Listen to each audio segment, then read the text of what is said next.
E aí, pessoal, bem-vindo a mais um podcast do esporte, podcast da Copa do Brasil hoje para falar desse jogo de Grêmio e Atlético Paranaense. Belíssimo jogo, né, para o Grêmio, porque saiu com um resultado muito bom, sai com a sua classificação praticamente encaminhada. Claro que a gente sempre fala, né, o futebol nunca tem nada definido, as coisas podem acontecer, de repente o Atlético Paranaense está no seu grande dia, o Grêmio não está num bom dia, mas eu digo que praticamente encaminhou sua classificação pelo placar, que foi de 2-0, e pela forma como o Grêmio vem jogando. O Grêmio foi superior ao Atlético, o Atlético senti que foi muito aquém de novo, né, daquele Atlético que a gente viu arrancando aí a classificação do Flamengo no Maracanã. Então, um pouquinho apático esse time do Atlético, não sei se foi cansaço, se sentindo o peso ainda daquele fantasma, né, entre aspas, da eliminação na Libertadores. Fato é que o Grêmio foi superior, fez valer o seu melhor futebol, seus jogadores, e o fator casa, e poderia ter saído dessa partida, se saiu dessa partida com a classificação encaminhada, poderia ter saído com a classificação garantida, né? Porque o Grêmio tranquilamente, sim, todo o respeito ao Atlético Paranaense, mas pelas chances que o Grêmio criou, poderia ter saído desse jogo tranquilamente com 5-0. E aí sim sair com essa classificação garantida. Perdeu muito, cansou de perder gol esse time do Grêmio, principalmente no segundo tempo. Mas vamos falar do jogo em si. O primeiro, acho que o jogo começou meio morno, o Atlético estava marcando muito bem, todas as ações do Grêmio. O Grêmio não conseguia produzir muita coisa, até que viria aí a acontecer o primeiro ensaio aí, eu acho que do que seria o gol do Grêmio, né? O Everton puxou pela esquerda ali, ele chutou pro gol, chutou um pouco alto, mas ele teve algumas, eu acho que opções de passe, ele poderia ter optado por passe, não tentou, não optou pelo passe, foi para a conclusão, não conseguiu. E aí sim, na segunda chance que ele teve, foram lances muito parecidos, né? Ele puxou mais uma vez para o lado esquerdo, e aí sim, teve tempo, olhou para a área, viu que o André estava ali e fez um cruzamento na medida que não foi nenhum cruzamento, né? Foi um passe, né? Que, que cruzamento perfeito.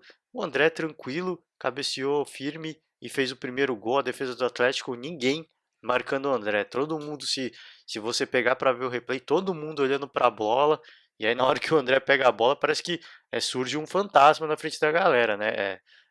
Erro de marcação, né? Falha defensiva do Atlético, infelizmente pro Atlético, acabou tomando um gol desses, né? Com um centroavante perigoso, total liberdade, ele vai lá e vai fazer, né? Então, o Grêmio sai na frente, deu uma animada, né, no time do Grêmio. Acho que a primeira grande oportunidade, grande não, né? Primeira boa oportunidade do Atlético surgiu no ataque do próprio Grêmio.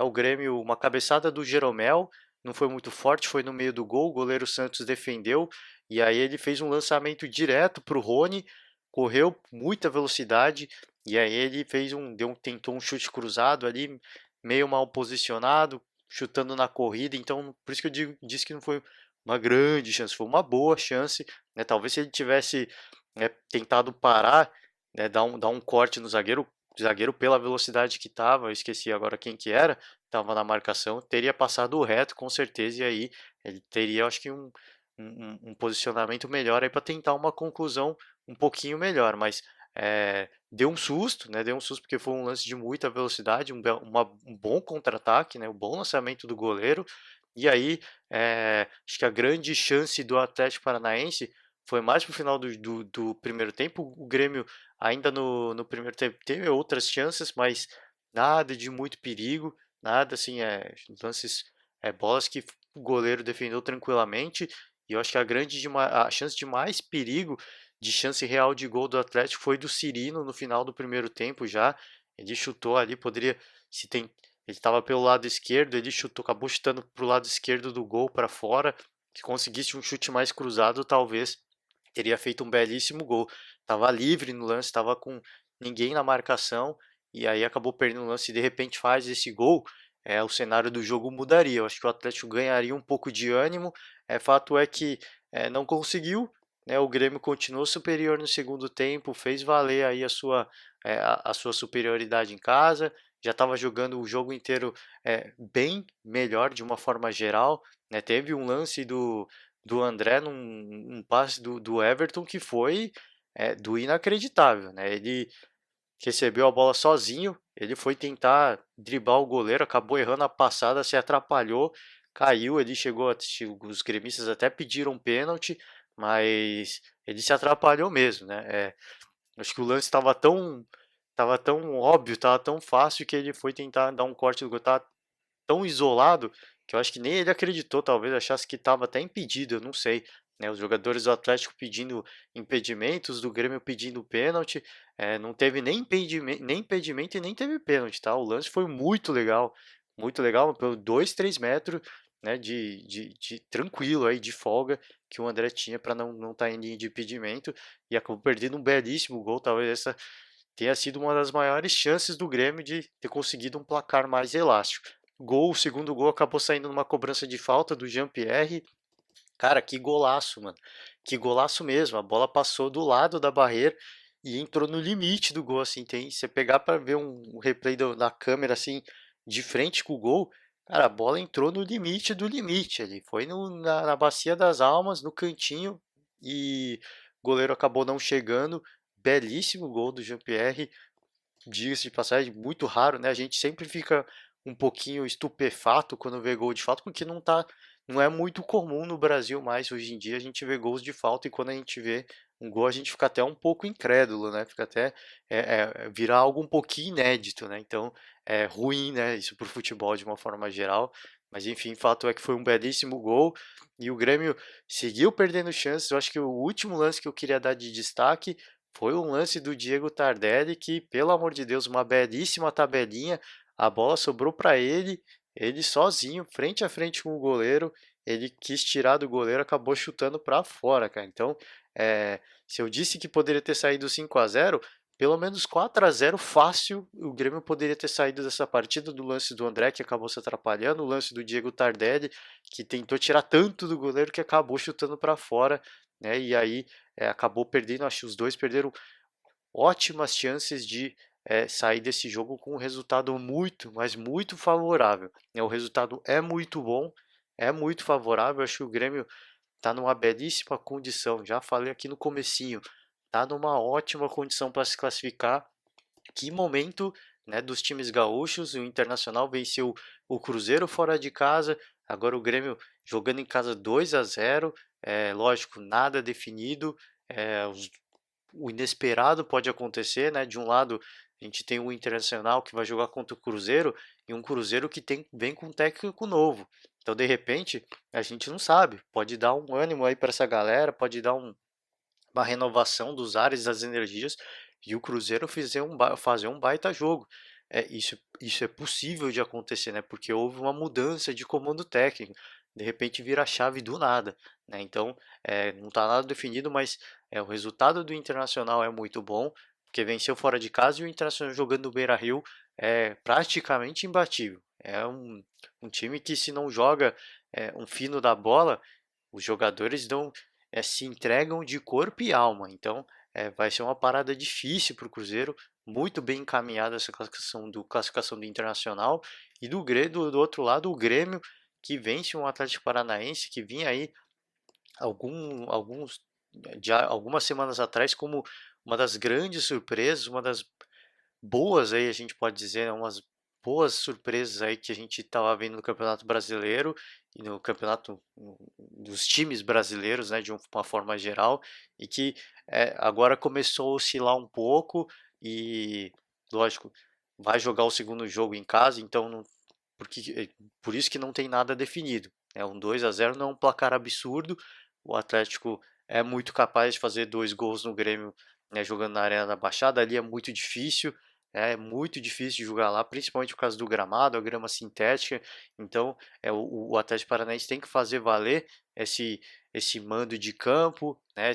Esse campo que é favorável para eles, que eles conhecem, né? Mas os dois times gaúchos, numa situação muito boa, mas muito boa mesmo, muito favorável para chegar nessa final. Eu queria destacar até o Renato Portaluppi falando é, tem time que joga feio e vence o jogo. O Grêmio joga bonito e vence e ganha as partidas. A irreverência do Renato Portaluppi eu gosto muito. Tem gente que não gosta, acha que é um pouco arrogante, mas eu gosto muito. Acho que futebol precisa de pessoas o esporte como um todo, não só o futebol. Acho que precisa de um pouco mais de pessoas como o Renato Portaluppi, né? Tudo ficou muito certinho, tudo muito fair play. Eu acho que isso tira um pouco do brilho do futebol, né? Eu acho que até os clássicos perdem um pouco da graça com tanto fair play, com tanta gente educadinha, querendo ser bom moço. É lógico, não estou falando para sair no braço, não é isso. É que eu acho que faltam pessoas como Renato Portaluppi, como Felipe Melo, que vão lá e falam mesmo o que tem que falar, o que todo mundo pensa, mas ninguém tem coragem de falar.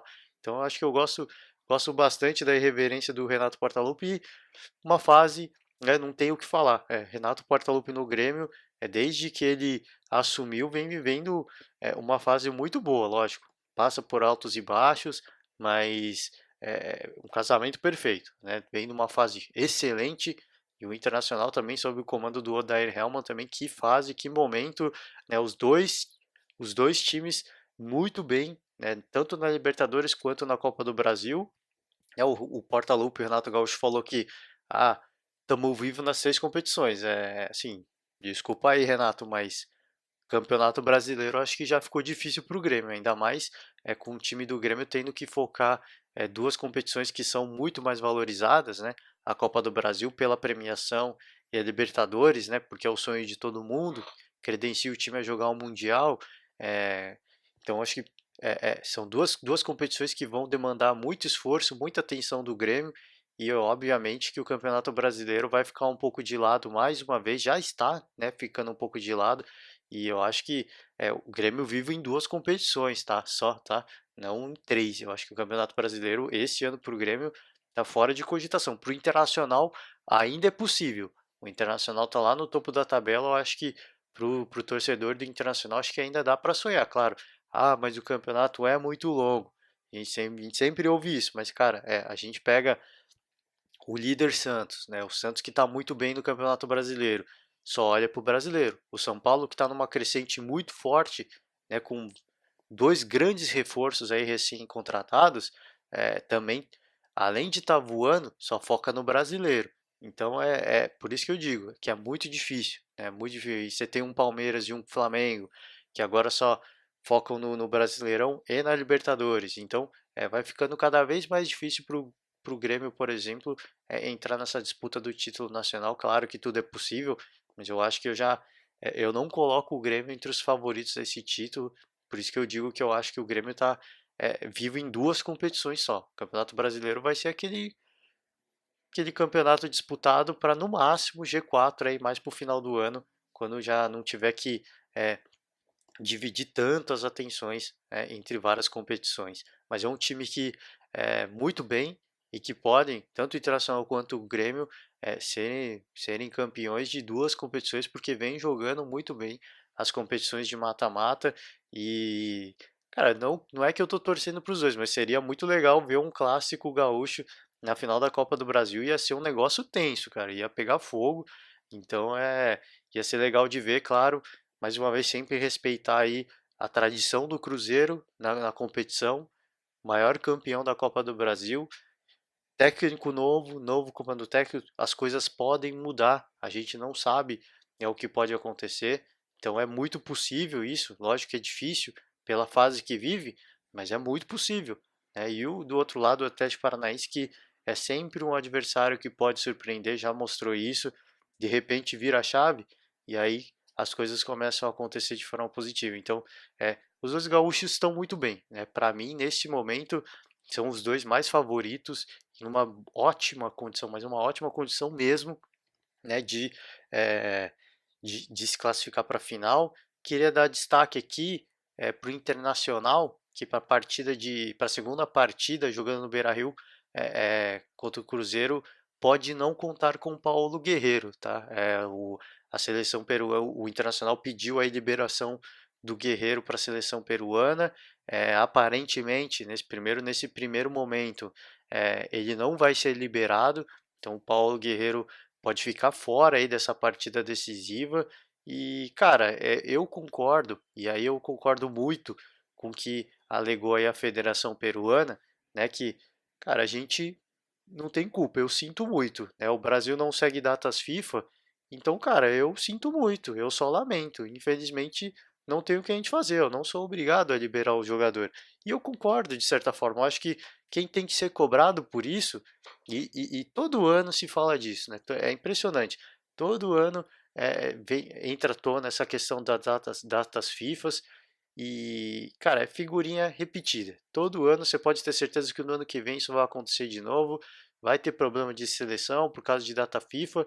E, cara, o único jeito disso acontecer é, é, é mudando, né, o calendário, né? Mas é lógico, tem muita coisa envolvida, patrocinador, enfim, não vou entrar nessa discussão. Eu acho que assim, a CBF, por exemplo, eu acho que tem a obrigação de liberar os jogadores, porque é a CBF que organiza os campeonatos nacionais. Agora, as outras federações, o que eles podem falar? Cara, só lamento, vocês não seguem o calendário FIFA, não tem o que eu fazer. As datas FIFA, infelizmente, não há o que fazer. E eu concordo, né? Não adianta é, o ranço aí, a torcida do Internacional, ficar com o ranço da Federação Peruana aí, de futebol, porque eles não querem liberar, eles não têm obrigação de liberar, cara. Infelizmente, isso é o que acontece no nosso país, essa questão, esse problema com as datas FIFAs, e todo ano isso acontece. A gente entra nessa discussão. Ah, vai ter convocação para amistoso da seleção brasileira. Ah, será que o Tite vai liberar? Não é será. A CBF tem a obrigação de liberar os jogadores, justamente porque eles organizam esses campeonatos nacionais e sabem que vão coincidir com as datas FIFAs. Agora, as outras federações, os outros países, infelizmente, é, é, não tem o que fazer, né? Então, faz parte do jogo, né? Claro que para o Internacional é uma perda muito grande, é um jogador muito diferenciado, Paulo Guerreiro. Se não jogar de fato, vai fazer muita falta, ainda mais se o Cruzeiro entrar com uma postura muito agressiva. O Paulo Guerreiro é um cara que traz equilíbrio nessa balança, porque é um cara que sempre assusta, deixa o adversário com o pé atrás, né? Se o adversário pode ficar com os dois zagueiros mais adiantados, com o Paulo Guerreiro eles já não tem tanta liberdade para fazer isso. É um cara que naturalmente chama a marcação e deixa os seus companheiros numa situação um pouco mais tranquila, um pouco mais de liberdade para poder trabalhar. Então, sem esse cara em campo, uma pedreira, não digo que é uma pedreira, mas é um cara que faz muita falta para esse time do Internacional funcionar bem, né? Ainda mais para um jogo decisivo como esse. Então, acho que esse é o destaque que eu queria dar. Espero sim que o Internacional consiga aí, enfim, debata aí, discuta bastante, né, com a seleção peruana, tenta aí a negociar a liberação do Guerreiro, porque precisa muito, é um cara fundamental e, cara, mas espero realmente, espero muito que isso aconteça, porque eu quero ver um grande jogo, mas não é nada garantido. E de novo, eu concordo com eles, cara. Eu não acho que eles têm obrigação. A gente vai liberar se a gente quiser liberar. A gente não tem obrigação porque, sinto muito, se vocês não seguem as datas FIFAs, aí o problema é de cada um. Então é, concordo, claro, são amistosos. Eu acho que não é nada decisivo. Eu acho que obviamente o Cruzeiro, o Guerreiro poderia ser liberado tranquilamente. Estou falando Cruzeiro toda hora, cara. Não sei por quê. Tô com a cabeça aí no, nessa semifinal. Mas o Guerreiro podia, Guerreiro e Cruzeiro, né? Os nomes estão me confundindo aí porque são similares. Mas o Guerreiro poderia sim ser tranquilamente ser liberado, porque mais uma vez a seleção peruana vai jogar amistosos, então é possível de liberar, mas eles não têm obrigação, que a seleção peruana vive um bom momento. Eu acho que eles querem continuar nessa pegada, querem continuar aí é, é, vencendo jogos para subir no ranking da FIFA. Enfim, para eles é muito importante, né? Porque é um time que é uma seleção que não tem tanta tradição. E o Guerreiro, obviamente, é o principal jogador dessa seleção. Então, para eles é muito importante, né? É um time que é um povo que é apaixonado por futebol. Os caras acompanham Copa América como se fosse uma Copa do Mundo. É assim, é engraçado, né? A gente acompanha quando teve a Copa América, a gente acompanhava, legal, mas não é aquele acompanhar como a gente faz numa Copa do Mundo. Para a gente, a Copa do Mundo é o evento do futebol. E para a seleção peruana, não. Para o povo peruano, era um motivo de maior orgulho, né, a seleção peruana ter chegado na final. Os caras são apaixonados mesmo. A Copa América para eles foi tratada como uma Copa do Mundo, como uma Copa do Mundo é tratada pela gente. Os caras paravam para assistir, para torcer para a seleção peruana. Então imagina se isso aconteceu numa Copa América, imagina num amistoso também. Os caras vão querer assistir, vão querer ver o Guerreiro em campo. Então por isso que é tão difícil para eles abrirem mão disso, porque é um esporte que para eles vem ganhando, já é muito forte, né? O povo é apaixonado e ver o seu principal jogador em campo cara, para eles é muito gratificante e para eles é muito legal. É tipo para a gente ver o Neymar em campo. A gente quer ver o Neymar jogando o seu melhor futebol. Imagina, para a gente é o máximo, mesmo vendo um amistoso. Então para eles é uma sensação similar. Então por isso que é tão difícil, mas obviamente fico na torcida para que o Paulo Guerreiro consiga fazer essa semifinal contra o Cruzeiro, para que a gente tenha um grande jogo, né, os dois times com a sua força máxima e que vençam o melhor, né? Então ia ser muito legal. Então é isso aí, gente. Vou ficando por aqui. Esse foi os comentários dessa Copa do Brasil. Os times gaúchos muito bem de uma forma geral, muito bem encaminhada a classificação dos dois. E semana que vem estamos de volta aí. Vamos comentar aí um pouco dessa próxima rodada do Campeonato Brasileiro. Santos líder isolado e os outros correndo atrás. E agora tem uma sequência engraçada, né? De Grêmio e Palmeiras, né? Eles jogam esse final de semana já. Primeiro jogo entre eles pelo Campeonato Brasileiro. Depois vão jogar o Grêmio e Palmeiras de novo pela Libertadores. Depois vai ter na outra semana mais um jogo aí, Palmeiras e Grêmio. É o jogo na casa do Palmeiras para o segundo jogo da partida da Libertadores. Então é uma sequência de 3 jogos aí entre esses dois clubes, vai ser legal. Típico, aquela típica fase que faz aflorar a rivalidade. Se eu não me engano, isso aconteceu no ano passado ou no ano retrasado, eu não me recordo agora, com é, o Cruzeiro e o Palmeiras, Palmeiras e Cruzeiro. Os dois também se enfrentaram num Campeonato Brasileiro, numa partida do Campeonato Brasileiro, depois eu acho que foi Copa do Brasil primeiro, aí teve uma partida de Campeonato Brasileiro e depois na outra semana outra partida da Copa do Brasil, acho que foi no ano passado, se eu não me engano. Então teve uma sequência engraçada, essas coincidências que acabam acontecendo e essa sequência que teve do Palmeiras com o Cruzeiro aflorou muito a rivalidade entre os dois times. E essa sequência aí de Palmeiras e Grêmio, Grêmio e Palmeiras tem tudo para também continuar aflorando essa rivalidade entre esses dois clubes, um do Sul, outro do Rio Grande do Sul, outro de São Paulo, né? Então é bacana de ver essas coincidências que às vezes acontecem, e é legal porque no último jogo, né, no jogo da volta, né, no estádio do Palmeiras, vai ser o clima de guerra, cara, vai estar pegando fogo, mas vamos aí, vamos seguir. Depois a gente faz uma prévia aí do que a minha expectativa, pelo menos, desses jogos aí de Libertadores, mas esse é o destaque que eu queria dar, pelo menos no do Campeonato Brasileiro, do Palmeiras e do Grêmio.